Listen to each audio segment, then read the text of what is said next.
tuning in to the online broadcast network, AfterBuzz TV. Over 20 million weekly downloads in over 150 countries, and your number one source for after-show entertainment.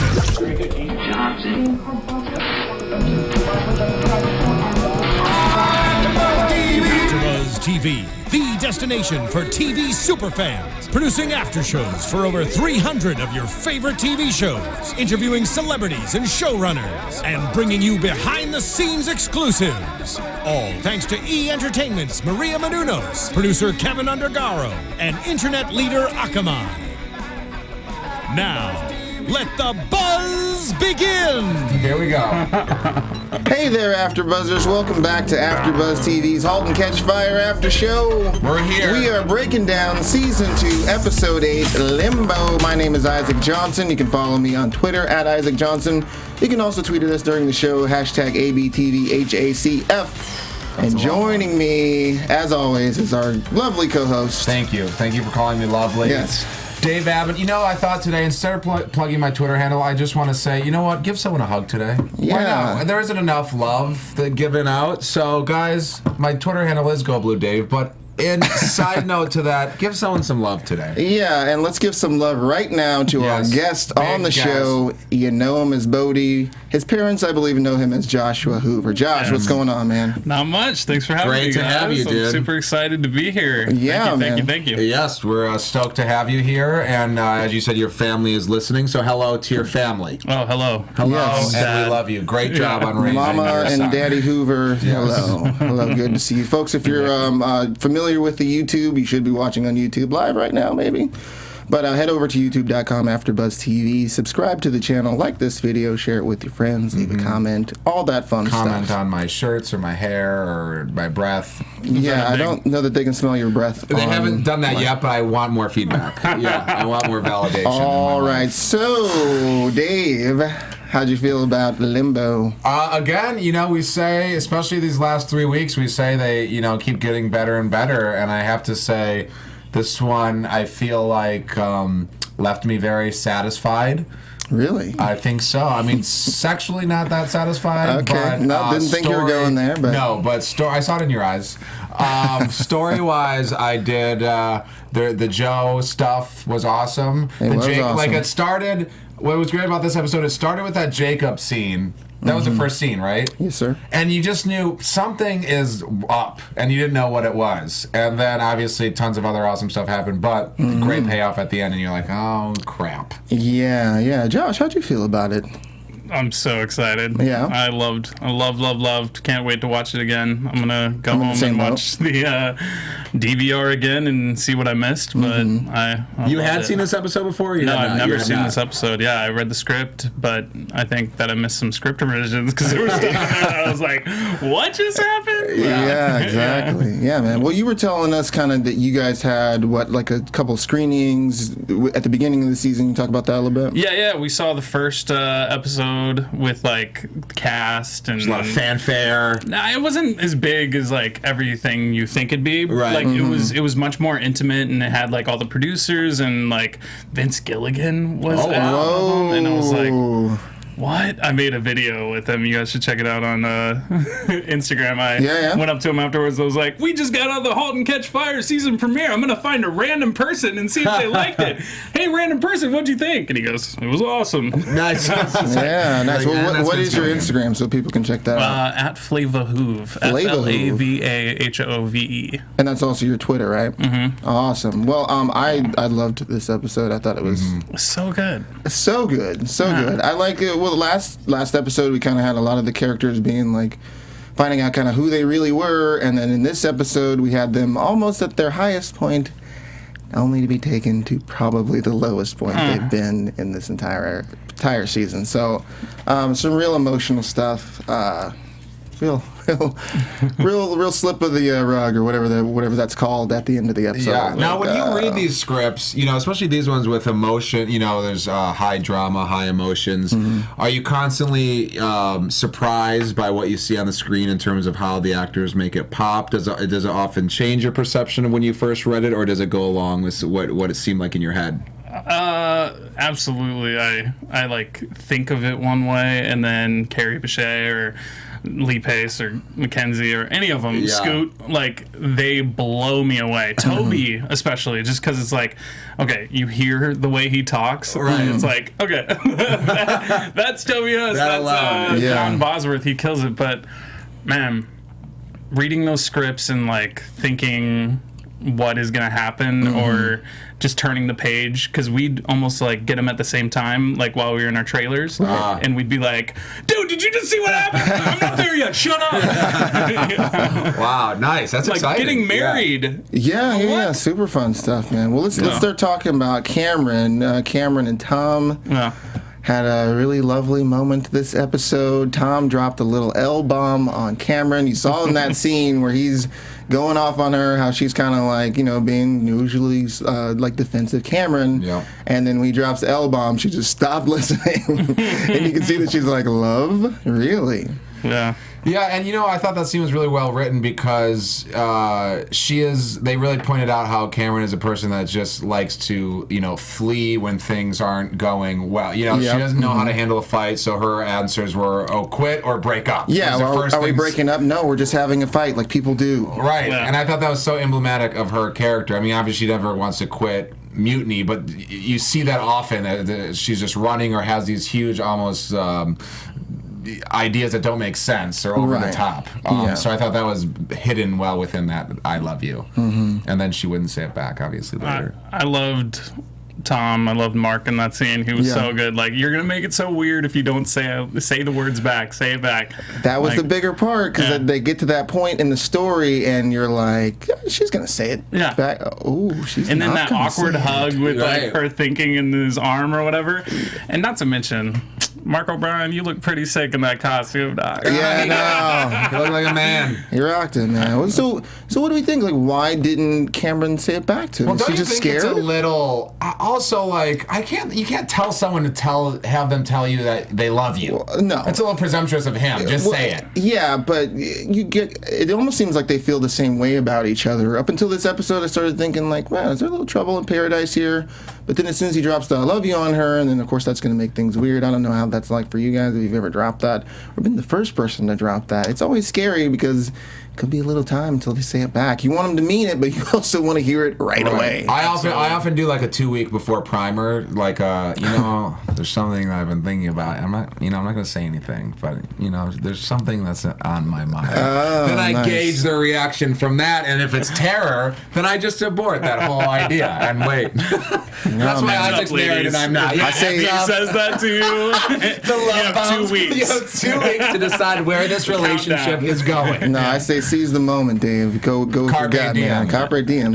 Seize the day, I believe. But so I mean, but what do we think? Why do we think that she wouldn't say it back to him? Does she? I mean, it seems like she's not feeling that way, or is she just scared? Yeah. I think she's just in a bad place. I mean.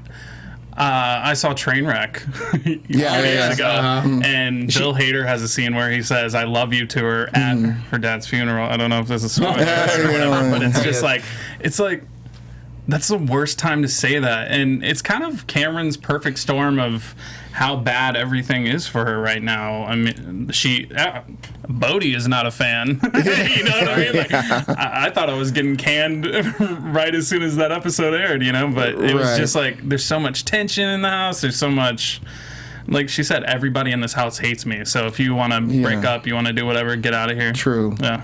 True. Well, I mean, I guess like she's at the point where we've got her like basically community's taking off way faster than the games.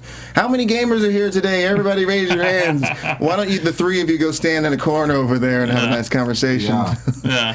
Didn't that happen fast? Did that feel fast for you with the shift from games to community? Because it seemed like only 2 episodes ago where they were having that fight about whether community should even stick around. It was that slow build. It's been building, and it's also been, we've had a bit of a time skip here. It's been a couple weeks. Joe and Sarah were away on the honeymoon. It is kind of hard to figure out how much time has passed. Yeah, but I think that's what they're trying to say about how fast this is growing and how they need to get on board, which is, of course, what happens at the end of the episode is proof that it's very viable.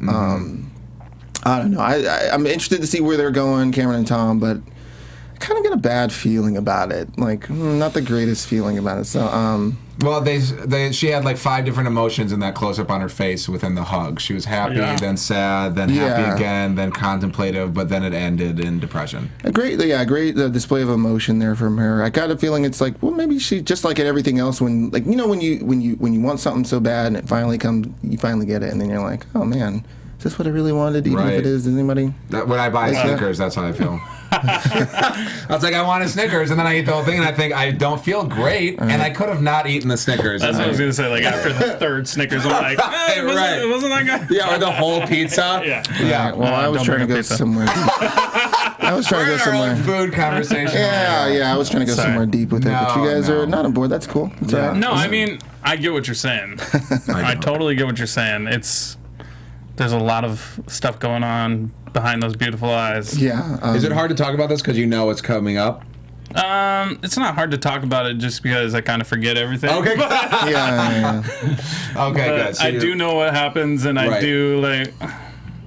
But as a fan and a viewer of the show, I feel like I've detached myself, so it's like, what? Yeah. So, yeah, it's really cool. Well, that's awesome. Even at the house there, like it seems like her and Donna are kind of in good spirits there. They're talking about community. Cameron kind of finally like admits to her, like, look, I'm sorry. A nice apology there, which is like, I don't know how many times we've gotten an apology from Cameron, but every episode. She should apologize every episode. I don't think that she does. But, finally like, okay, well, we can work together on community, and we can do this, and we can make it look like this. And right as they're at that point, things not going to go so well with the community. No. Right. You're talking about when it all goes to hell. Yeah. Westgate? Westnet. Westnet. Westnet, right? yeah. Westnet. When Westnet takes Didn't see that one. Did you see that? We never predicted this would happen. No, it wasn't any of my predictions. No. But then you see why Jacob was so nonchalant in the beginning, and this Jesse. I think it's West Group.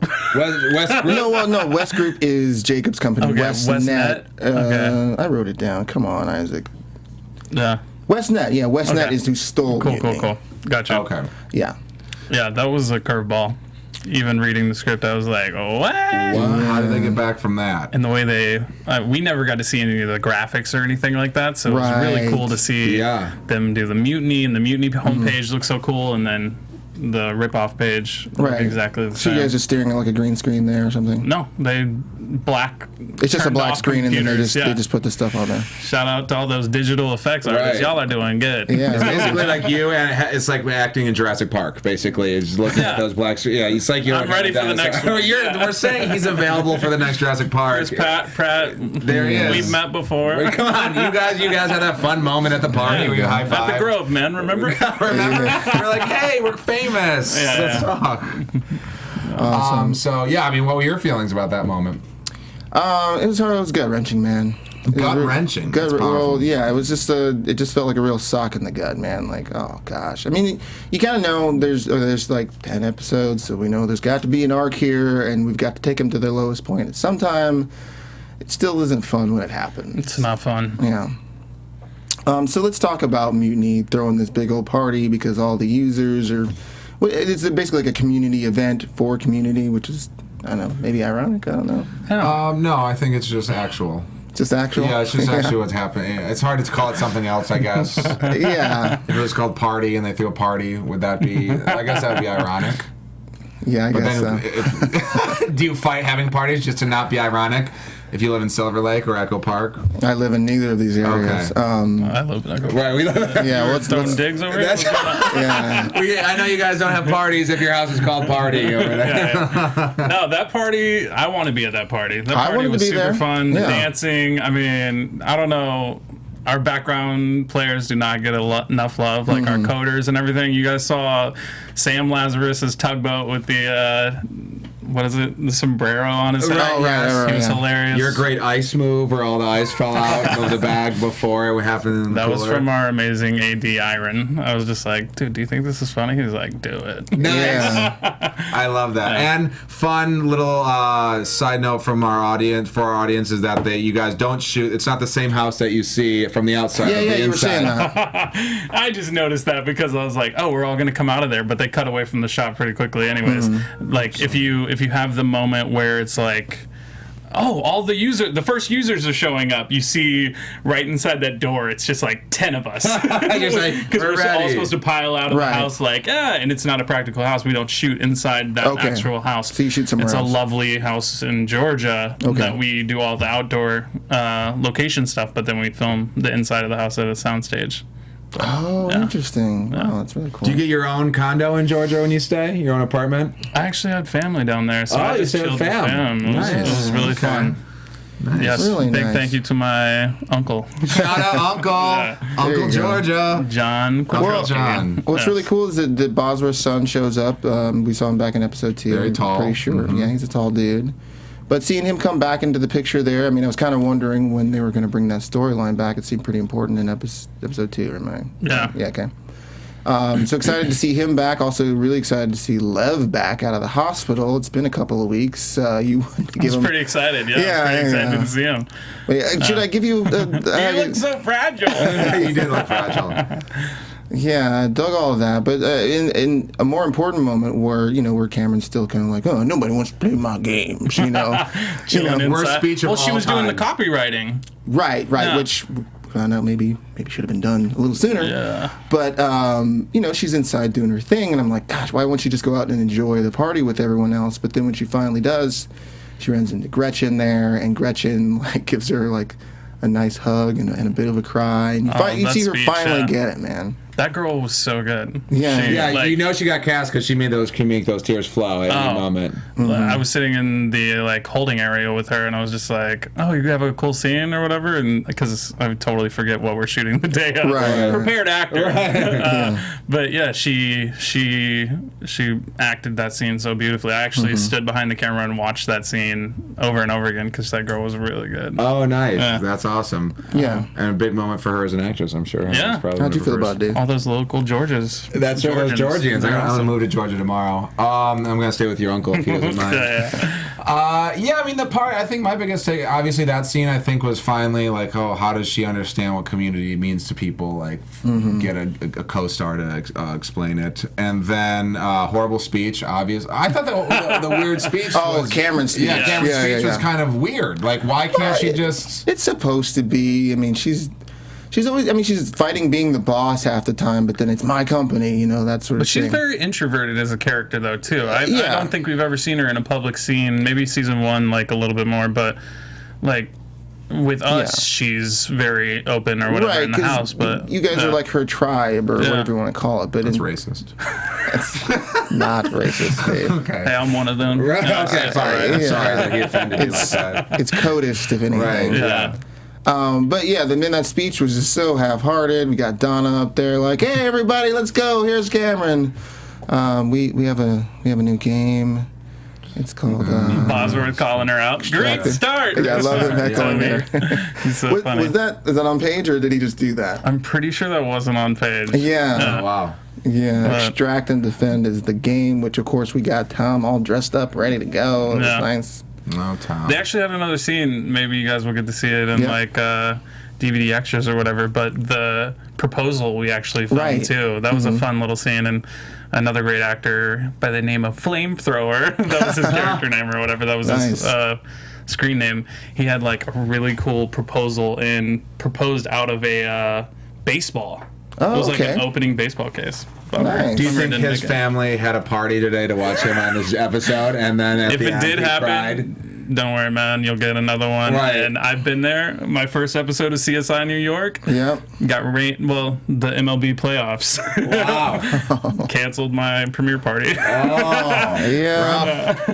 It happens to the best of us. You just gotta hold your breath, and you're like, oh my gosh, I hope it's gonna happen. Oh, there it is. He was on there, though. I saw him a couple times. He was awesome. Okay. Yeah. And there's still a paycheck that comes from that. Yeah. Oh, absolutely. And I never get edited out of these episodes, and that's what's important. Not even if we'd like you to be As much edited as out, you try, I'm here. Yeah, he demanded I said That's right. That's right. Yeah, well, let's take a little break from praising Dave and being on the show still, and let's talk about iTunes, folks. If you are familiar with iTunes, you should be. Head over to iTunes, find our after show, Halt and Catch Fire. You should know at this point what the show is. Give us a rating and review on our show. It really helps out the network. AfterBuzz has 100 hours, and every other TV show has an after show from AfterBuzz. It really helps out the network. It helps keep the lights on. It helps keep the show going. So we really appreciate it if you did that. And if you leave us a review, we'll give you a shout out on the show. If the lights aren't on, you never know what'll happen. We probably wouldn't have a show, Dave. Not in the dark. I don't know, but something sexual. Keeps the power running. Yeah. Yes. Also something sexual, I'm sure, Dave. Well, this shout-out goes to Tanya852. She did try to leave this on iTunes. Apparently, it wasn't working on her computer. Maybe she could get Bodie to come help her with that issue. I'm great at IT. He's method. Yeah, I she did work for Apple. says... Oh, there you go. Oh, nice. That's why cool. I got the role. Yeah, she says I tried to leave it and it wouldn't leave for some reason, but just wanted to say that you guys are doing a great job. Oh. To Isaac, I've been watching reviews for Season 1 and was glad to see you back for Season 2. Great. To Dave, I would recommend you see the first season if you like... hold on. If you like Joe's character, because he's the center of Season 1 and he's just great. Keep up the good work, guys. It's a very positive compliment. I didn't get enough compliments in that. I don't know, man. I think that maybe you'd get more compliments if you watched the first season. Yeah, I need to give less people reason to like say things that don't have to do with my actual performance. You've got 2 episodes left to make it happen. I did not see the show at all before I got cast on the show. I watched the pilot and watched the end season or episode 10 or whatever, and then just blasted through it all as soon as I got cast. So I'm just preparing to be cast into the show because apparently if you don't watch it, you'll get cast on the show. So that's what no. That's the strategy I'm using. Interesting strategy. It was a really solid season. Yeah, I do. Yeah, well, I know a lot of people. That was a big reason why it got renewed for a second season because of the DVR or on demand numbers really up for it. A lot of people watched it in succession like that. So all right, I'll help him get a season 3 by watching season 1. Yeah, you're welcome, do it, Dave. Well, let's get back into our episode here. Gordon, things are going well for him too, man. 250 orders. It's pretty solid stuff. He's working there with his buddies, Ed and Larry, who's apparently stealing shirts from Bodie at this point in time. Right. I was saying Eric and I are, he and I could totally wear the same wardrobe. I looked at that polo he was wearing, and I was like, why wasn't that up for me? But we do have amazing wardrobe and Kim facial and Kate hair. Yeah, and everybody. They were amazing. Yeah, we were basically he's the older me, right? Like we know the more what you mature look like. me. yeah. 10 years away. Yeah. I don't think Maybe 10 years. 20 years away. 3.5 years away. I don't know. 3.5. There you go. Dave's not good with numbers. I don't do numbers.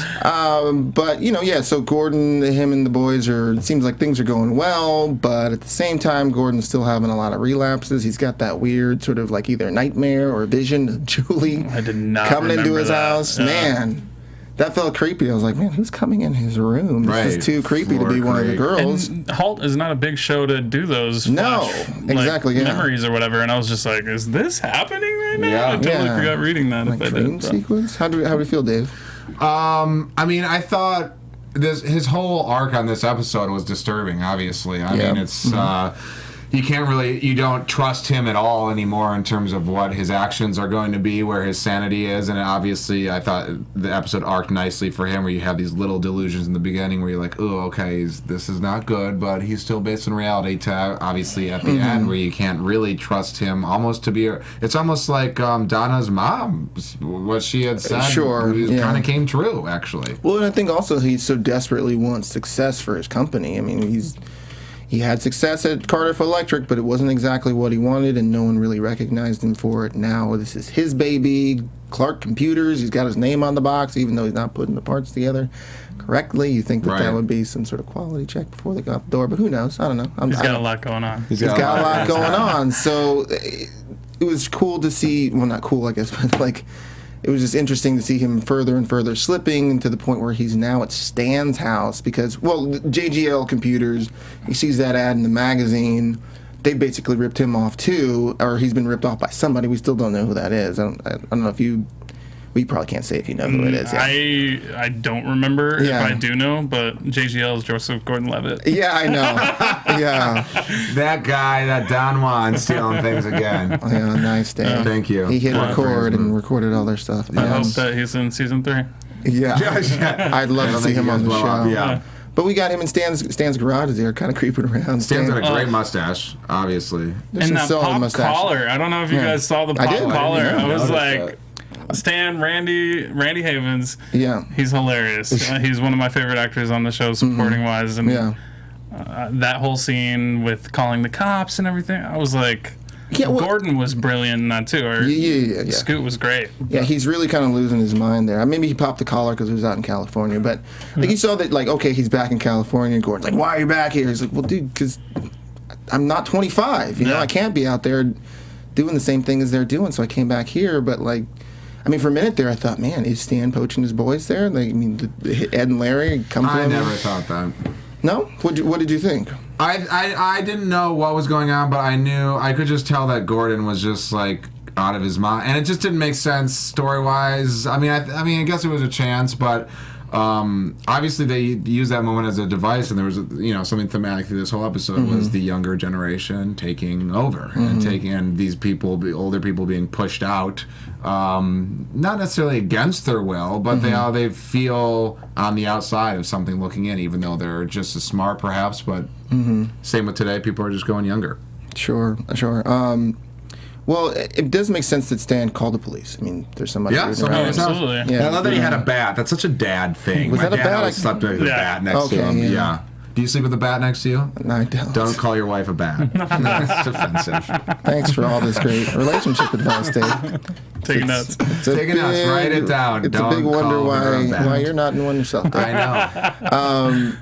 Well, so I guess it's good that Donna's telling these guys to keep an eye out on him, but when he finds out the news that she did, his reaction to that, she didn't tell them specifically why, which is a good thing to do as a wife, keep some secrets there. Oh, that turn right there was great, though, because Scoot, or the way Stan was saying it to Gordon, was just like, no, man, we're all worried about you, whatever. And he's like, so it's Donna. Like, the turn on his wife was just like, what are you thinking, man? Yeah, it made me cringe because he's going to go into that next episode, and now there's going to be this whole drama. It's like, oh, man, like, there's going to be a lot coming up. That's cringeworthy. Yeah, maybe he'll cool off in the back of the squad car there. It's probably a pretty sobering moment to get Are you speaking from experience? Although, no, I'm not. Okay, just asking. No, my brother's an LA sheriff. I've been in a cop car.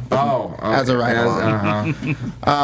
But Stan could have been a little more insistent and not getting. It's cool, guys. He's a friend of mine. But I felt that too. But then, just when I was about to really think that, then Gordon started getting a little aggressive, a little chargy, you can't do mouthy. that with cops. So, especially when the cops were there, you thought, okay, so they do have to take him down, and this could be good for him. Yeah, in that situation, I don't know. Like, if your friend really needs that much help that he's breaking into your house and going nuts, I don't know. Yeah. Maybe sometimes you need a wake-up call, or you need, I wouldn't call the police on a friend. FBI, though. Yeah, right. FBI, yeah.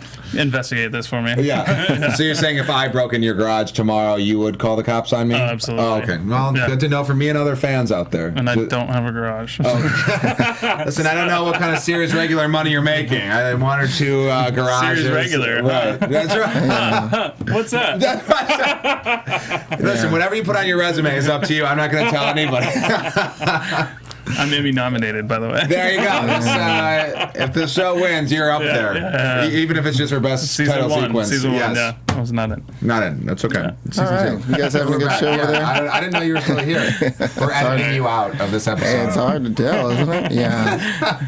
Well, gosh. Best show ever. That's what Dave predicted before we started. This is going to be our best show ever. And it is because we got Josh here. That's right. Thanks, guys. Adding all the great insight into the show. Well, man, so I thought for a moment there that Donna was... gosh, now I forgot my thought because you guys went on about the apartment there. It's over. You were thinking about Donna, like the Scoot not trusting her, or Gordon not trusting Donna? Yeah, it was something along those lines. I don't think I remember. It'll come back.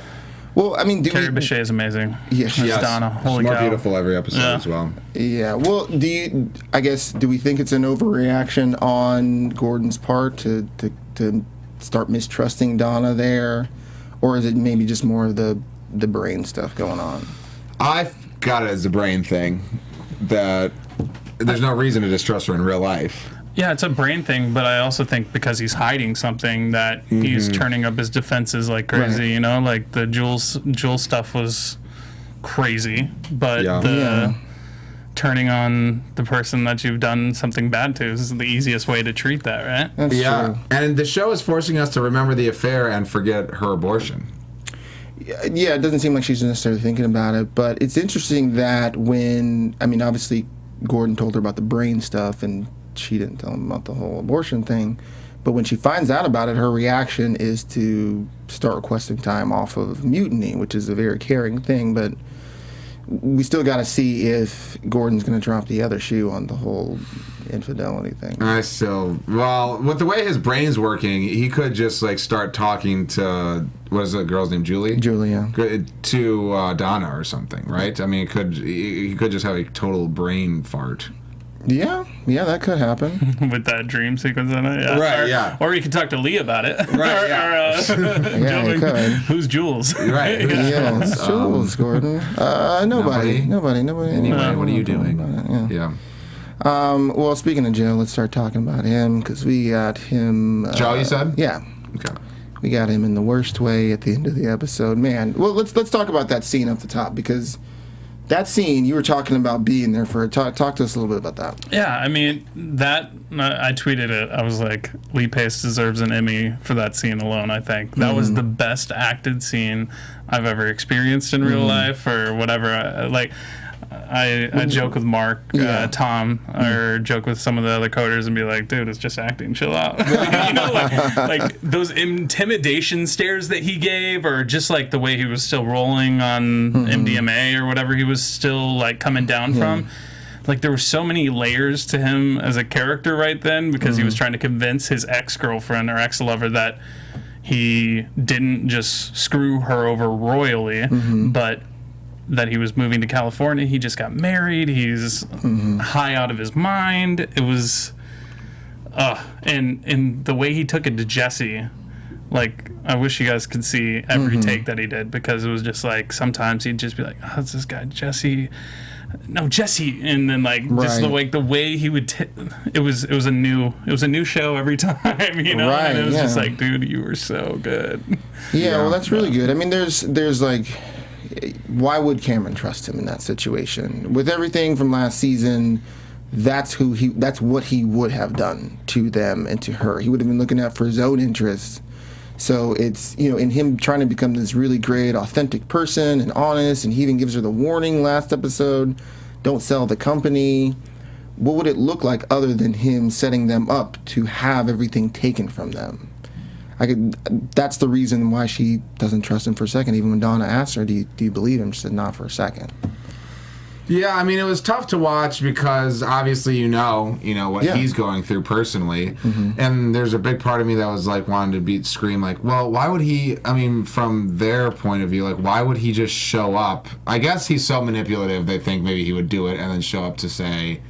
But that is like so cold-hearted. But I guess, they haven't been on the same journey as the viewer has this season to see, what he has become. Right. Well, and I think Cameron just started to believe him last episode when he does give her the warning. But that kind of seems like what he would have done before. I mean, you watched the last season you were talking about. I mean, does that kind of ring true with who he was before to you? Oh, absolutely. If I know Joe McMillan from first season, that is like, oh, you got him again.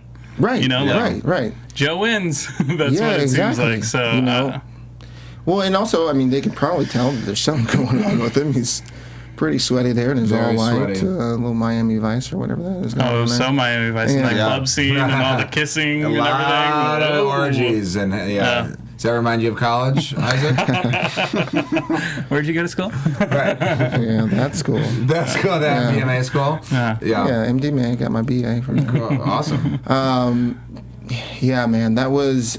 I felt so much for him in that moment. You're right about how great his acting was. I wish the Emmy nominations were after that. But maybe they got to see that episode. It'll be next year, season 2. Quite possibly. But man, that scene was killer. I mean, I gotta imagine what it's like or I can't imagine, I guess, what it's like to be there with him doing that scene. I mean, it's scary, man. Like I started laughing in some of them just because I was so uncomfortable. Okay. And I was just like, what am I doing?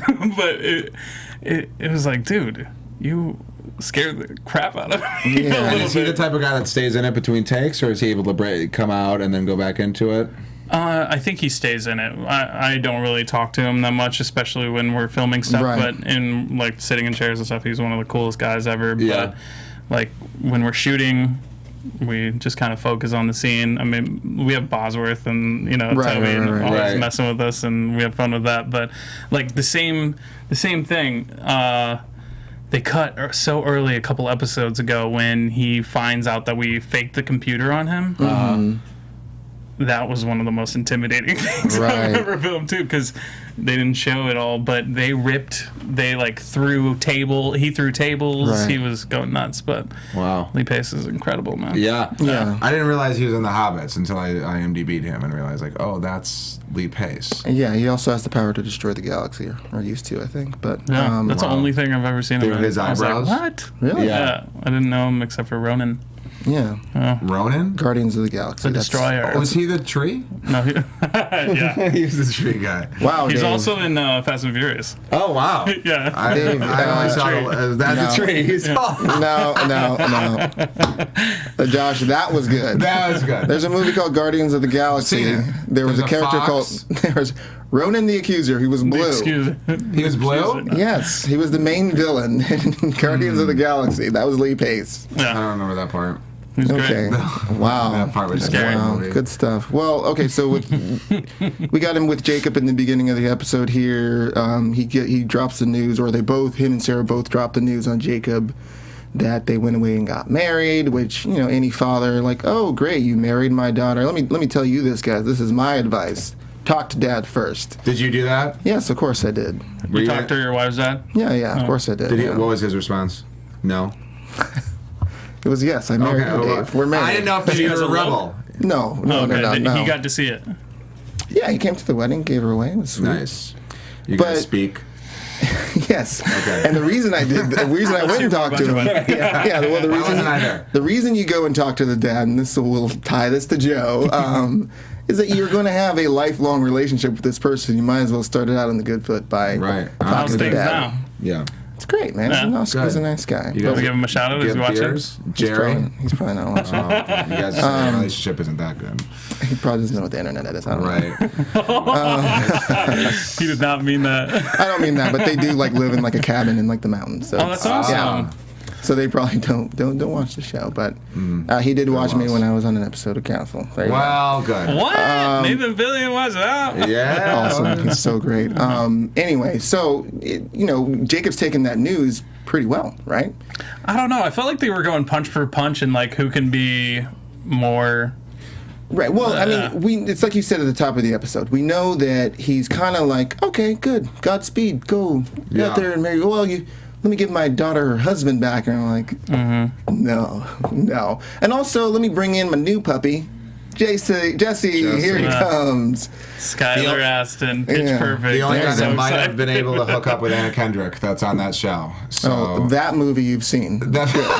I saw Guardians. The first season of our show, but you saw Pitch Perfect how many times? Well, that was only 2 hours long. I've seen that movie at least. And I saw it with a female. So many times for you too, Isaac. I've seen Guardians of the Galaxy. Pitch Perfect? No, I've never seen that movie. Come on. What? Oh, yes, you have. No, he needs to stop reviewing Halt and Catch Fire. Right. See a good movie. No, just kidding. I try to stay informed about the show. Yeah.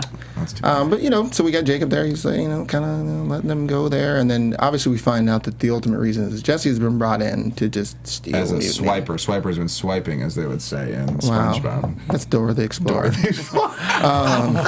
I've never heard that. I've got nephews. Swipers be swiping. Well, Swiper's swiping. Yeah, well, he did swipe it, but or I guess they did steal it. He was a great addition, though. I have to say, the new Joe 2.0. Yeah, it kind of looks like him a little bit. Yeah. Yeah, well, he's shorter. He's not as tall as great observation. But he's not got that big hair, the tall hair. He got the tall hair. That was a new look. Yeah, well, both of them did a great job. I mean, of course, you got Joe there just being like, I can stick around for a minute to just make sure you've got everything set up.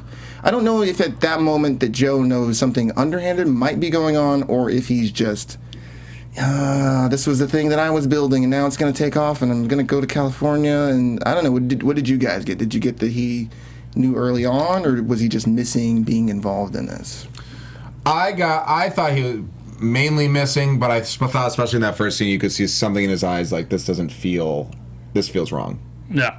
Same for you. I can throw back to season 1 and also say also say like, you know, the way that he went about with Cameron stuff in season 1 and how he felt about what he was doing, and then the giant and all that kind of stuff. Like you've seen Joe be such a flip-flopper before with how he feels about what he's working on or whatever, and he's the John Kerry of the show. Yeah. So wasn't he the flip-flopper? I don't know. I don't know either. Political stuff. Really lost you guys on that one. Yeah, did. But I mean, I guess that, you know, because it is something, and because he was honest with Cameron, you know, he's really got to be missing being involved in it. And plus, he's the one to discover that they could even do this. They're an oil company. They're not a tech company. You know, so for him to find that out and everything be moving forward, even if it is meddling in someone else's business, he still did create it. And how he was replaced so quickly is got to be unnerving to him. Because, you know, he's even like, well, you know, Jacob, I'll stay on for a couple of weeks just to make sure. No, I got it. We're good. Oh, okay, cool. I'm going to go off and, you know, be married and do some ecstasy. Do you think that's going to happen? Are they going to stay married? Or no? Do you think that he's done at West Group, or do you think like, what are your? Well, I know you guys get to predictions later. Yeah, I'm going to save my thoughts for predictions. But let's talk about him and Sarah though too before we finish here. But she was so good this episode. She was great, man. Alexis, yeah. Very short, right? Yeah, Alexis. Yeah. I mean, how short could she be? What is Lee Pace is what? 6'3", 6'4"? If not taller. Yeah, he's a tall dude, man. So she could be 5'9", which would be tall for a woman, but I think she's probably 5'7", 5'8". Okay. Yeah, something like that. Normal female. Maybe 5'9". I don't know. But it was interesting to find out a bit about her background. Like, you remember college, Sarah? Oh boy, do I remember. You know, that was kind of interesting. I'm like, well, yeah, I guess they have some history together, and that's probably where they met. I really like the moment where she was like, I'm gonna go tell the assistant or whoever, and she was, James Cromwell, Jacob Wheeler was like, the only person she hates more than me is that assistant. So something's up. Yeah, that was a good scene. Yeah, and they have a nice little makeout sesh there with the lady and another fellow. Boys and girls are kissing. Boys, girls. That's who he's been before. That's your normal weekend. No, it is not my weekend. No. It's good though. Yeah, I like that. That was just a dream that you had. Oh, okay. I heard that scene was amazing to shoot though too. Like really? all the crew. I should go back and watch it again, but apparently like a lot of our crew made appearances. Yeah. Like, nice. You know, little ravers or whatever. But that's hilarious stuff. Yeah. Well, let's drop a little news and gossip before we end our show. Drop it like it's hot. There it is. AfterBuzz TV news. Well, a little news and gossip that I got from Josh Hoover is that Toby Huss gonna be in the Ghostbusters. He's gonna be in the new Ghostbusters. Yeah. All-female cast. What are they calling it? Does it have a name? Probably calling it Ghostbusters. No? Yeah. Ghostbusters 4. No, it's just like in the universe. I think it's just Ghostbusters, but the O is in the female symbol. That's what they should do. Is that the arrow down or up? Or is it the cross thing down? Okay. I don't know either. Well, while you guys figure that out, I'll continue my segment of the He show. always seems disappointed in me at every moment of the show. Just like your dad does. Right, that's true. That's why we don't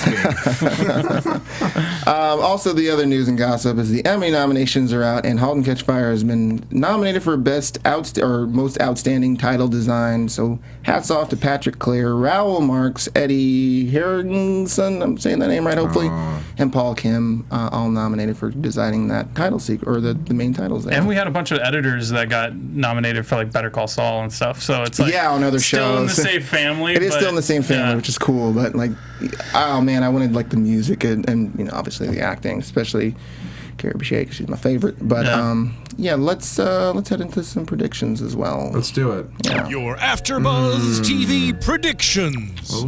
Nice lights. Wow. Normally there's some more music to that, but sometimes we're running low on time because we've had a bit of chatter going on. That's We've your been fault. chatting If you too didn't much. talk about your wife's dad for 20 minutes, You guys asked me and I answered. Can I shout out or? Yes, Yeah, please do some yeah. shout Real outs. quick, sorry. It's okay. So we have amazing people we do. online on Twitter and everything. All of our Halt and Catch Fire fans, they want to talk about their new initiative to get season 3 to happen. Nice. So we're all like super excited about it, and they've told all the fans on Twitter to write a letter to the head of AMC and put a ketchup smear on it. Have you guys seen this? From No, I season haven't. 1, episode 9. I don't remember that. Well, Rachel Brown, she's amazing. Halt and Catch Fire fans, they're amazing. Rachel, Retta, Bailey Sweet, Kim Marley's, and I just think like everybody that tweets and gets all that stuff going for us. Yeah. We love you guys. Awesome. Thank you so much. Totally. Awesome. Keep it up. So Dave, give me one prediction and we're going to get out of here. Sorry. Okay, no, That's right. we love that. Yeah. And, We love it. Yeah. Let's I'm see. just telling Dave one because it's going to be like 10. Okay, so my first 5 predictions are that End of bit prediction. Joe will fix it. That's my prediction. Okay. Joe will fix things that are wrong. I don't know what it is, but okay. The things that's wrong, the mutiny breakdown. He will Okay, fix well, it. yeah, similar prediction. He's going to blow up things there at West Group is my Yes. prediction. Also, him and Sarah, not long for this world. Don't think. I disagree. They're in for the long run. I next do not season. think so. Kid next season. Next season. I do not think so. Joshua Hoover, how can people keep up with you on the internets? Flava Hoove on internet, Twitter, Instagram, all that. But no, Joshua Hoover on Facebook. There you Yeah, he needs go. more There you go. friends. Dave Abed on Instagram, DaveAbed, or David Abed, as some people say, which is wrong, and Go Blue Dave on Twitter. Yeah, you can follow me at Isaac Johnson on Twitter and the Isaac Johnson on Instagram. Josh, thanks so much for Thanks, coming on the Josh. show. Great guest. Yeah, I know. Really quick. It's been so That's what much fun she to said. have you. And folks, we will see you next week. Bye. Pizza Hut's here. From executive producers Maria Menounos, Kevin Undergaro, Phil Svitek, and the entire AfterBuzz TV staff, we would like to thank you for listening to the AfterBuzz TV network. To watch or listen to other after shows and post comments or questions, be sure to visit AfterBuzzTV.com. I'm Sir Richard Wentworth, and this has been a presentation of AfterBuzz TV. See you later. The views expressed herein are those of the host only and do not necessarily reflect the views of AfterBuzz TV or its owners or principals.